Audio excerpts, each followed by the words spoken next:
Hello everyone, स्वागत छ सबैलाई नेपाल अनलाइन स्कुलमा। र आजको हाम्रो टपिक रहेको छ जेनेरेसन अफ कम्प्युटर। हामीले आजको दिनमा चाहिँ कम्प्युटरका पुस्ताहरूको बारेमा पढ्नेछौँ। मान्छेको हुँदाखेरि चाहिँ बाउ छोरा यसरी नयाँ नयाँ जन्मेका कुराहरूको बेसिसमा हामीले नयाँ जेनेरेसन भन्न सक्छौँ। तर कम्प्युटरको कुरामा हाम्रो चाहिँ मान्छे जस्तै बच्चा जन्मिने कुरा आउँदैन नि त। अब क्वेसन आउँछ कि के को आधारमा हामीले कम्प्युटरलाई चाहिँ नयाँ जेनेरेसन आयो भनेर भन्ने त हो सिम्पल छ।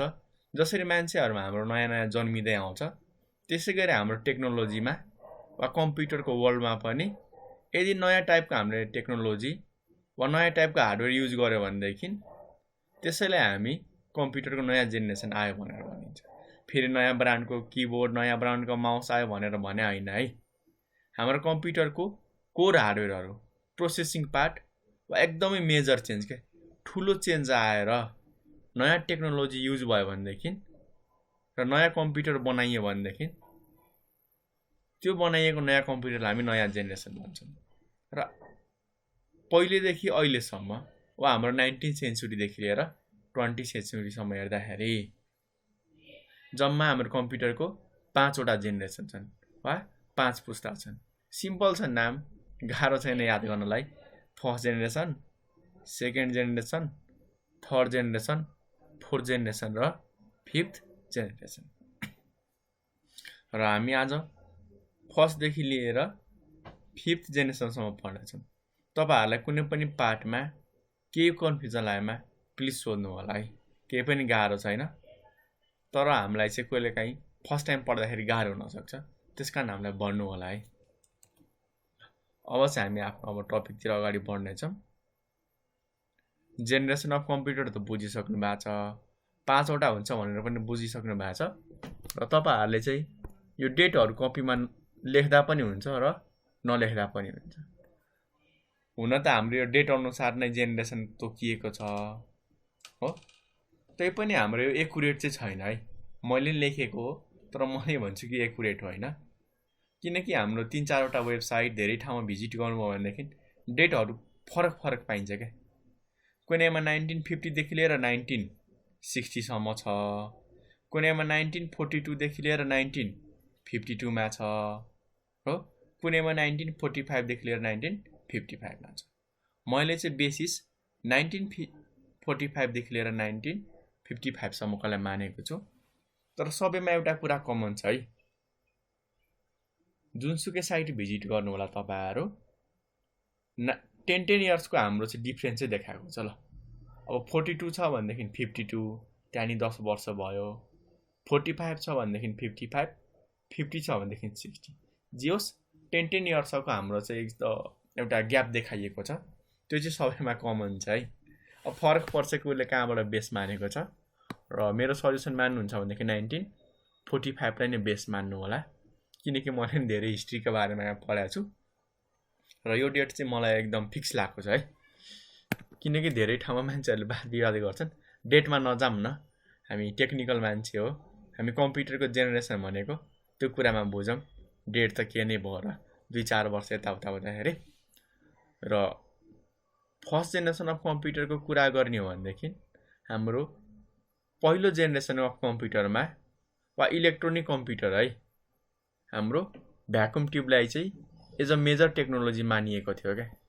हेर्नु होला तपाईँहरूले जुन हाम्रो हिस्ट्री पढ्नु भएको थियो नि, मेकानिकल, इलेक्ट्रोमेकानिकल र इलेक्ट्रोनिकल इरा, र इलेक्ट्रोनिक इरा अफ कम्प्युटरलाई चाहिँ हाम्रो फर्स्ट जेनेरेसन अफ मानेर चाहिँ हाम्रो अगाडि बढाएको हो। जुन हाम्रो इनाक, इट्स्याक, इटभ्याक र युनिभ्याक पढ्नुभयो नि, जुन हाम्रो सुरुमा बनाइएको थियो इलेक्ट्रोनिक इरामा, कम्प्युटरको हिस्ट्री पढेर आउनु होला है, नत्र बुझ्नुहुन्न हो। र यो सुरुमा बनाएको हाम्रो इलेक्ट्रोनिक कम्प्युटरलाई चाहिँ फर्स्ट जेनेरेसन अफ कम्प्युटर चाहिँ भनिएको थियो, जसमा हाम्रो मेजर टेक्नोलोजी भ्याकुम ट्युब। यो हेर्न सक्नुहुन्छ है। हेर्दाखेरि यो कुनै कुनै सानो पनि हुन्छ, कुनै कुनै ठुलो पनि हुन्छ। यो कुनै कुनै हाम्रो 1 मिटरको पनि हुन्छ, 2 मिटर होइन। अब एक्ज्याक्ट चाहिँ भन्न मिल्दैन, कसैले ठुलो बनाए सानो बनाए, अब त्यो हाम्रो बनाउने साइन्टिस्टहरूमा डिपेन्ड हुन्छ के पर्पजको लागि बनाएको थिए। र फर्स्ट जेनेरेसन अफ कम्प्युटर चाहिँ हाम्रो मेनली साइन्टिफिक क्यालकुलेसनको लागि युज हुन्थ्यो क्या। ठुल्ठुलो हाम्रो क्यालकुलेसनहरू गर्नको लागि जुन मान्छेको दिमागलाई गर्न एकदमै धेरै टाइम लाग्छ र गल्ती गर्ने गर्दछ। त्यस्तो क्यालकुलेसनहरू गर्नको लागि हाम्रो यो फर्स्ट जेनेरेसन अफ कम्प्युटर बनाइएको थियो। र यसको फाइदा हेर्नुभयो भनेदेखि भ्याकुम ट्युब युज भएको थियो क्या, जसमा चाहिँ हाम्रो स्टोरेज गर्ने क्यापासिटी थियो। किनकि हिस्ट्री पढ्नु भएको छ तपाईँहरूले, पढ्नु भएको छैन भनेदेखि पढेर आउनु, हाम्रो भिडियो छँदैछ, डराउनु पर्दैन।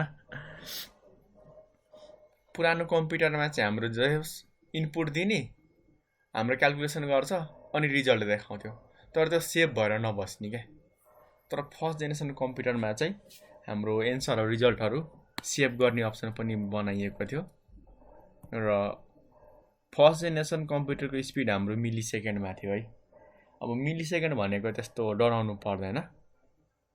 मिली सेकेन्ड भनेको यसले चाहिँ 1 सेकेन्डलाई 1000वटा सानो टुक्रा बनाएर डिभाइड गर्छ।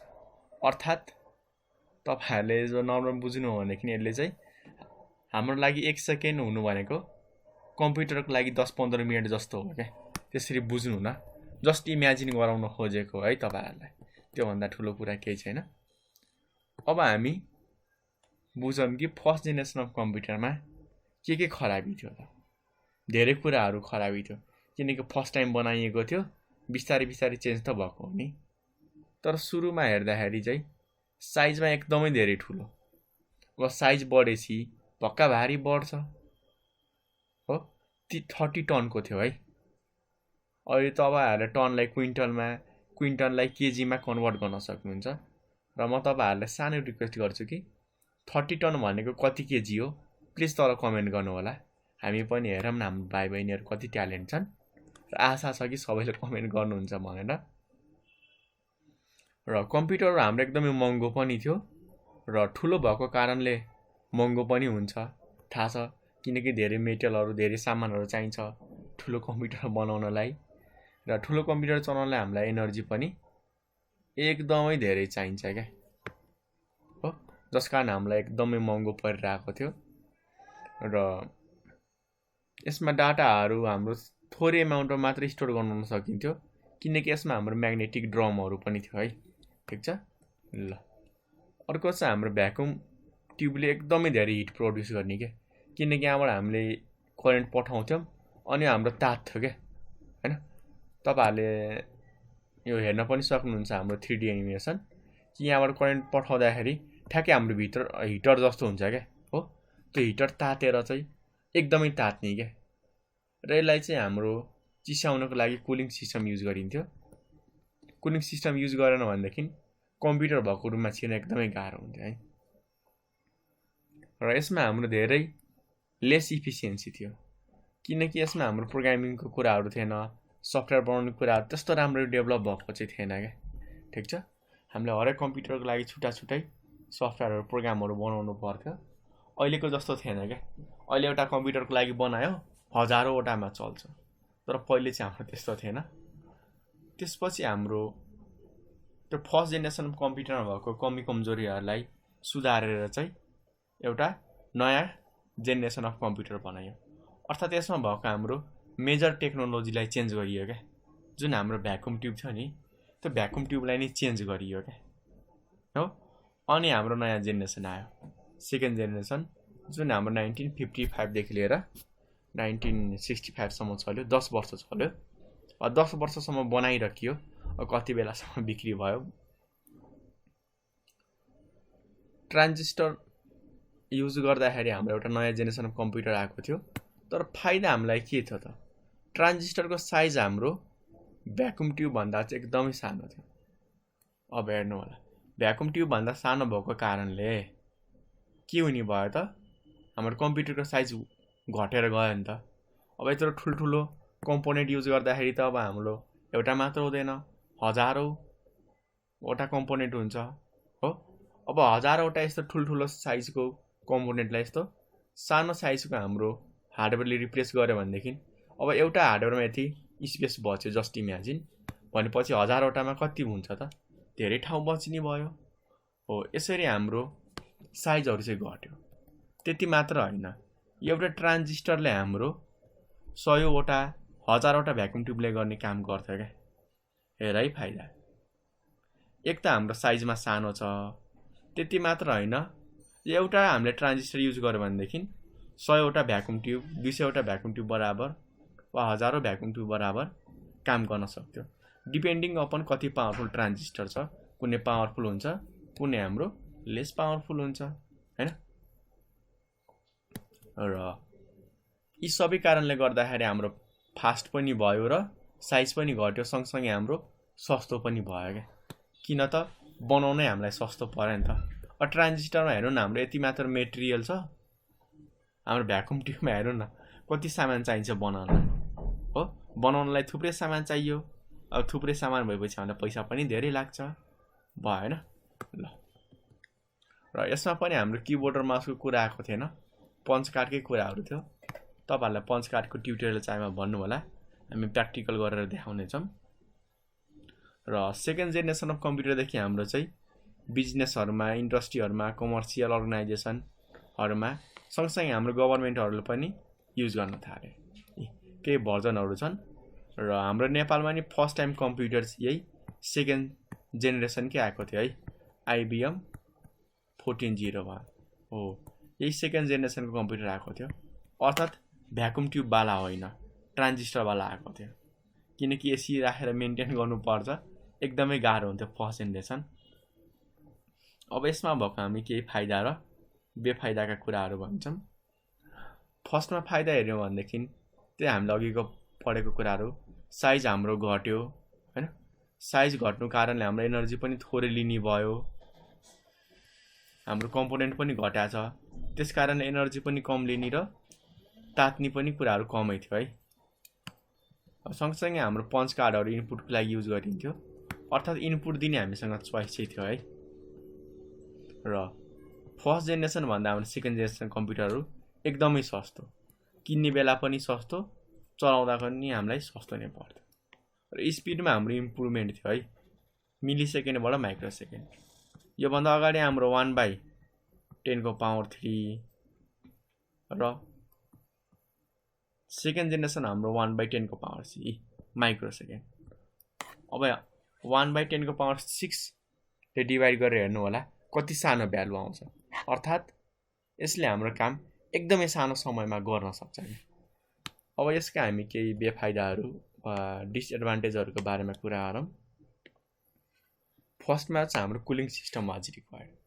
हुन त हामीले भन्यौँ कि थोरै मात्र तात्थ्यो, र सँगसँगै हाम्रो थर्ड जेनेरेसनमा हाम्रो साइज पनि घटाएको थियो, त्यही पनि यसमा हाम्रो यसलाई चिसो पार्नको लागि चाहिँ कुलिङ सिस्टम चाहिँ चाहिन्थ्यो। सँगसँगै यसमा हाम्रो कन्स्ट्यान्ट मेन्टेनेन्स गरिराख्नु पर्थ्यो। टेक्निकल कुरा हो हैन, इलेक्ट्रोनिक कुरा हो, सानोतिनो कुराहरू बिग्रिरहेको हुन्छ, यो कुरालाई हामीले नेग्लेक्ट पनि गर्न सकिन्छ। किनकि नबिग्रे पनि हामीले यसलाई चाहिँ एज अ रेगुलर चाहिँ चेकअप गरिराख्नु पर्ने हुन्छ ल।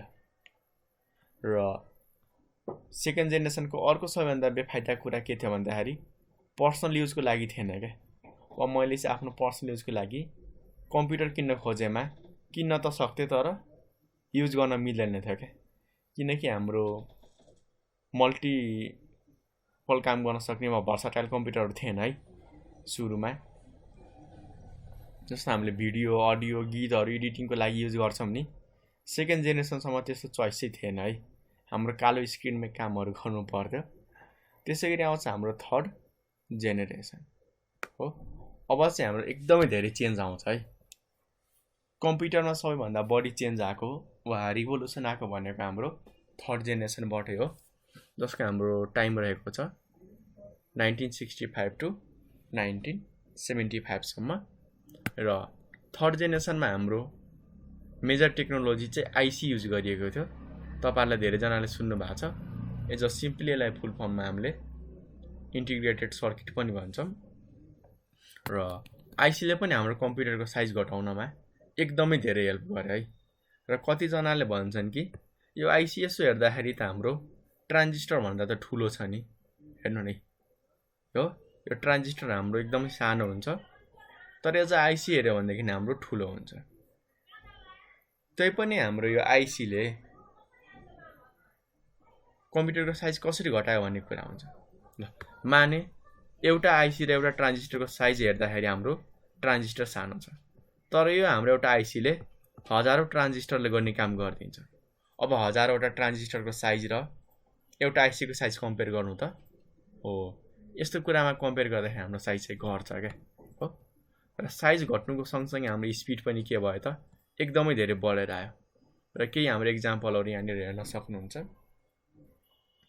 यी सबै हाम्रो फरक फरक टाइपका आइसीहरू हुन् है, यो नामहरू याद गर्नु पर्दैन, जस यति बुझ्नु कि हाम्रो आइसीमा पिनहरू दिएको हुन्छ क्या, ठिक छ। ल अब हामी सुरुमा जानौँ कि एडभान्टेजहरू। सबैभन्दा मेन एडभान्टेज हाम्रो हरेक नयाँ जेनेरेसनमा के पाइन्छ त प्राइस घट्दै गइरहेछ, फास्ट हुँदै गइरहेछ, रिलायबल हुँदै गइरहेछ र हाम्रो एनर्जी चाहिँ थोरै कन्ज्युम हुने कम्प्युटर चाहिँ बनाइएको छ।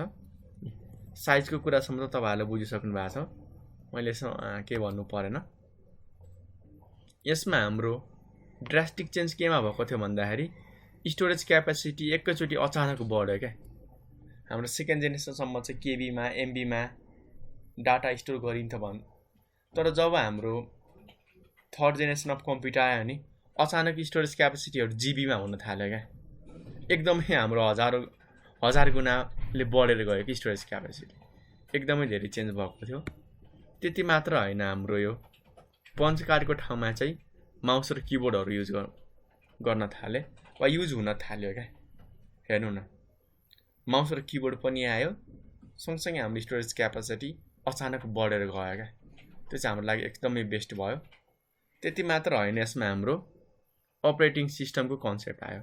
हाम्रो विन्डोज, लिनक्स, युनिक्स, एप्पल पढ्छौँ नि हो, त्यो सबै सफ्टवेयरहरू अपरेटिङ सिस्टमहरू हाम्रो थर्ड जेनेरेसनदेखि चाहिँ सपोर्ट गर्न थाल्यो क्या, जसले गर्दाखेरि हाम्रो टाइम सेयरिङको कुराहरू आयो होइन। ल र स्पिडको कुरा गर्ने हो भनेदेखि माइक्रो सेकेन्डबाट न्यानो सेकेन्डमा आयो, जुन हाम्रो लागि एकदमै बेस्ट हो है। र सँगसँगै हाम्रो केही बेफाइदाका कुराहरू पनि छन्, यहाँ डिसएडभान्टेजमा हेर्न सक्नुहुन्छ। पहिलो हाम्रो डिसएडभान्टेज भनेको के रहेछ त आइसी चिपहरूलाई चाहिँ हाम्रो मेन्टेन गर्न एकदमै डिफिकल्ट थियो, आइसीहरूलाई गाह्रो हुन्थ्यो, किनकि हाम्रो आइसीको जुन स्ट्रक्चर थियो नि, जुन बनावट थियो एकदमै कम्प्लेक्स हुने क्या, जस कारण हाम्रो चाहिँ मेन्टेन गर्न गाह्रो हुन्थ्यो। त्यति मात्र होइन, हाम्रो थर्ड जेनेरेसनसम्म पनि कम्प्युटरहरू के भइरहेको थियो त एकदमै धेरै तात्ने कन्सेप्टहरू थियो।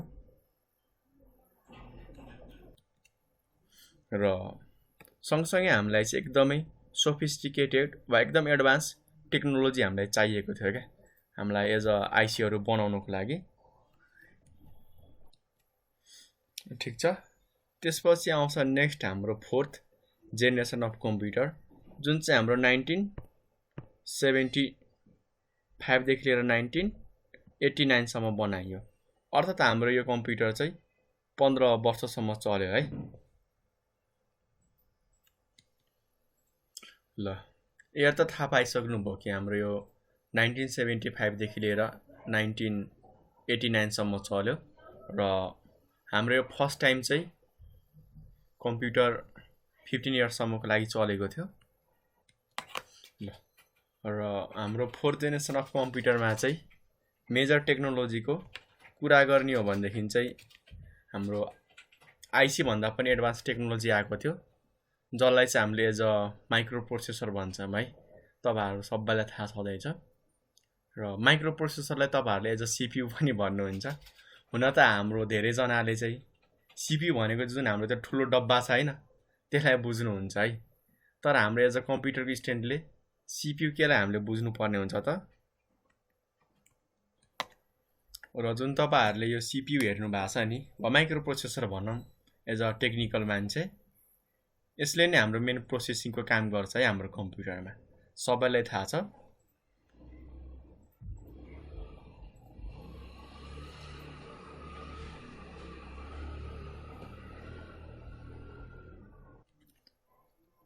केही यसका फाइदाहरू हेर्न सक्नुहुन्छ। फाइदाहरू हाम्रो त्यही नै हो, साइजहरू घट्ने त हो नि, साइज घट्छ, सँगसँगै हाम्रो हिट प्रोड्युस गर्ने कुराहरू पनि घट्दै जान्छ है। र त्यति मात्र होइन, पुरानो जेनेरेसनको कुरा गर्ने हो भनेदेखि हाम्रो यो 4th जेनेरेसनमा साइजका प्राइसका कुराहरू चाहिँ सबै कुरा हाम्रो एज एकदमै धेरै घटेर आउँछ है। र त्यति मात्र होइन, हाम्रो यो 5th जेनेरेसन अफ कम्प्युटरमा चाहिँ हाम्रो मेन्टेनेन्सका कुराहरू पनि एकदमै थोरै पर्छ। जस्तो अहिले हाम्रो कम्प्युटरहरू एकचोटि बनाइसकेपछि लगभग महिना वर्षसम्म बनाउनु पर्दैन नि त, किनकि हाम्रो यो 4th जेनेरेसनमा चाहिँ मेन्टेनेन्स एक कम गराउनु पर्ने हुन्छ है। यो चाहिँ हाम्रो फाइदाको कुरा भयो। केही हाम्रो डिसएडभान्टेजहरू पनि छन्। हाम्रो यो डिजाइनिङको कुराहरू एकदमै गाह्रो थियो क्या, एकदमै कम्प्लेक्स भएको कारणले हाम्रो आइसी भन्दा पनि एकदमै पावरफुल हाम्रो डिजाइनर चाहिएको थियो। र त्यस्तो हाम्रो सर्किट बनाउने वा यो माइक्रो प्रोसेसर बनाउने एकदमै एडभान्स हाम्रो डिभाइस चाहिएको थियो है। अब हामी जान्छौँ 5th जेनेरेसन अफ कम्प्युटरमा, जुन चाहिँ हाम्रो एज लास्ट हो। 5th जेनेरेसन कम्प्युटरको कुरा गऱ्यौँ भनेदेखि हाम्रो यो 1989 देखि लिएर हाम्रो अहिलेसम्म चलिरहेको यही हो। र तपाईहरुले यसमा हेर्न सक्नुहुन्छ हाम्रो